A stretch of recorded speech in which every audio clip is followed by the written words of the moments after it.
इसमें सुप्रभात।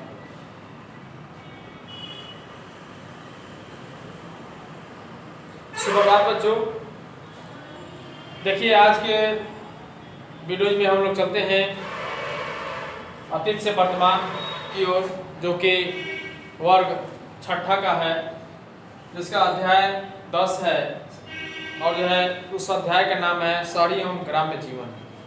तो शहरी एवं ग्राम्य जीवन के बारे में कोई हम लोग ये नया अध्याय आज नहीं आप लोग को बता रहे हैं, बल्कि इसके पीछे भी कई वीडियोज में हम लोग इस अध्याय का जो है अध्ययन कर चुके हैं। और आप लोगों से हम ये आशा करते हैं कि आप लोग घर पर भी बैठकर अपने समय का जो है सही इस्तेमाल करते हुए, सही सदुपयोग करते हुए आप लोग जो है इसको पढ़ रहे होंगे, और जो भी चीज़ हम आप लोग को पिछले वीडियो में बताए हैं उसका जो है आप लोग अवलोकन कर रहे होंगे, और फिर कॉपी भी आप लोग की तैयार हो रही होगी। बच्चों, ये शहरी एवं ग्राम्य जीवन के बारे में आप लोग को पिछले वीडियो जो भी बताए हैं कि शहरी सभ्यता जो है आधुनिक सभ्यता के नाम से भी जानी जाती है। इसमें शिक्षा, स्वास्थ्य, सड़क, कल कारखाने, ये सारे चीज़ों का समावेश आपको मिलता है। ग्राम्य जीवन भी बहुत ही वहाँ का जो आबो हवा होती है शुद्ध होती है। ग्राम्य जीवन में हम लोग देखते हैं कि शालीनता और संस्कृति का समावेश अच्छे ढंग से मिलता है। बच्चों, आज जो चलते हैं इसको जो है प्रश्नोत्तर को देखते हैं। क्या प्रश्न कह रहा है? कह रहा है, आप अगर शिल्पकार को काम करते हुए देखते हैं तो उनके बारे में लिखें कि वे कैसे काम करते हैं और उनके द्वारा बनाए गए 5 औजारों के नाम लिखें। आप लोगों को सबसे पहले आप लोगों को जानना है कि शिल्पकार कहते किसे हैं, शिल्पकार कौन कौन से लोग होते हैं। समझ आ रहा है ना? तो शिल्पकार जो है जो भी कारीगर होते हैं, जैसे कि मकान बनाने वाले, राजमिस्त्री, ठीक ना, ये जो सारे लोग जो कारीगर होते हैं, जो छोटे मोटे हथियार जो बनाते हैं, सारे लोग शिल्पकार में आते हैं। यहाँ तक कि जो मूर्ति बनाते हैं वो लोग भी जो है शिल्पकार में ही आते हैं। तो शिल्पकार का एक जो है रूप नहीं है, शिल्पकार का अनेकों रूप हैं, जो कि आप लोग को हमने बताया है। तो इसमें आप लोग जो है शिल्पकार, मान लीजिए कोई मूर्ति ही बना रहा है, तो मूर्ति बनाते हुए आप लोग ध्यान से कभी देखे हैं, या मकान बनाते हुए कभी देखे हैं? देखे हैं तो उनमें देखिएगा कि किस ढंग से उसमें जो है कौन कौन से औजारों का इस्तेमाल होता है और कितनी बारीकी से कोई भी कार्य को किया जाता है। एकाग्र होकर किसी भी काम को संपादित करना शिल्पकार का ये जो है मुख्य जो है उसका व्यक्तित्व होता है। अपने कामों पर ध्यान देना। अगर शिल्पकार थोड़ा सा भी चूक जाए तो जो है सारे काम जो है खराब हो सकते हैं।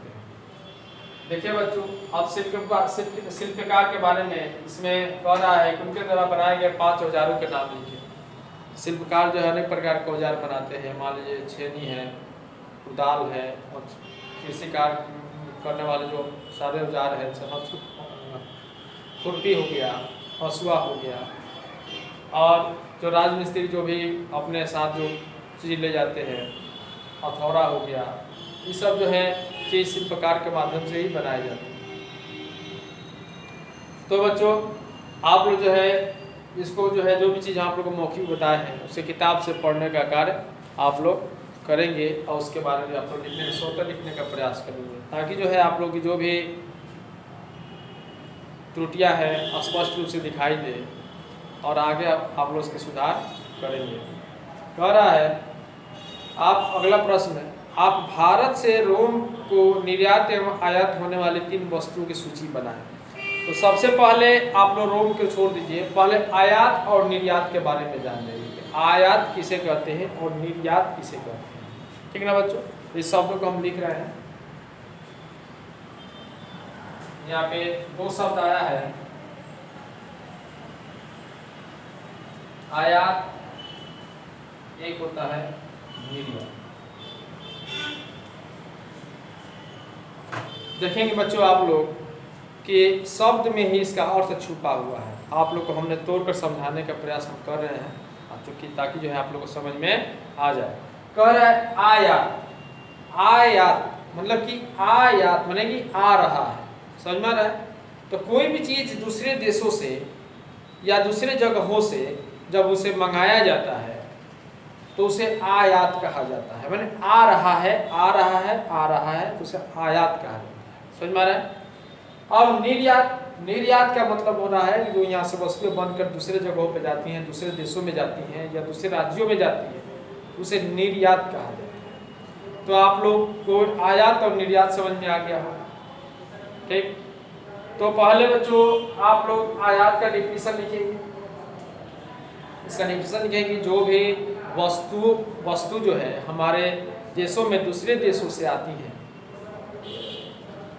चाहे वो कोई भी वस्तु हो या खाद्य पदार्थ हो या कोई भी वस्तु हो, उसे आयात कहा जाता है।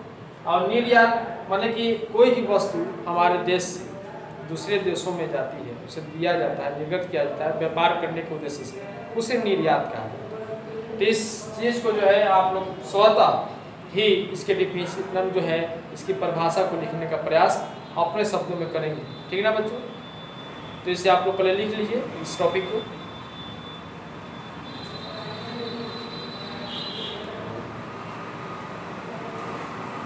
तो बच्चों आप लोग इसे लिखेंगे और घर पर मेहनत करने का पूर्ण से प्रयास भी करेंगे। तो बच्चों आज के लिए वीडियो में इतना ही। जय हिंद, जय भारत।